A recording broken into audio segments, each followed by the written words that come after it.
कर्जमाफीचा विषय महत्वाचाच आहे. आता काय शेतकरी ज्या वेळेस अडचणीत येतो त्यावेळेस शेतकऱ्याच्या पाठीशी उभं राहण्याची जबाबदारी ही सरकारची असते.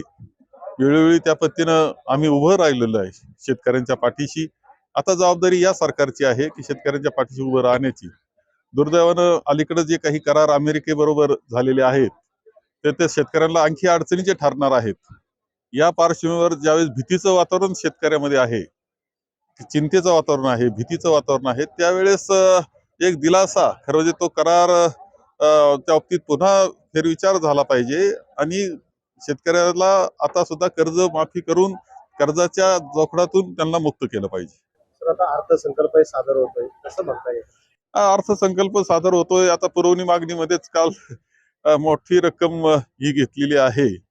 अर्थसंकल्प कसा राहील आमची ते लक्ष आहे. विशेषतः कर्जमाफीचा समावेश त्याच्यामध्ये केला तर आनंदच आहे. तर सध्या मिळणाऱ्या शेतकऱ्याच्या कांद्याला बाजारभाव नाही, तर मालालाही बाजारभाव नाही. सरकार याकडे जाणीवपूर्वक दुर्लक्ष करते. दुर्दैवाची गोष्ट आहे. आता खरं म्हणजे सरकारनं कायमच शेतकऱ्याला दुय्यम समजलेलं आहे आणि शेतकरी सुद्धा एक जागृतपणे शेतकऱ्याला काही विषय घेऊन एकत्र यावं लागेल, जन आंदोलन उभं करावं लागेल, तर ह्या सरकारला जाग येईल अशी अवस्था आहे. नाहीतर शेवटी असं आहे की सगळं काही सोसतोय. जो ताण आहे अर्थव्यवस्थेवरचा तो आपल्या भारतातला आणि महाराष्ट्राचा शेतकरीच काढतो आहे.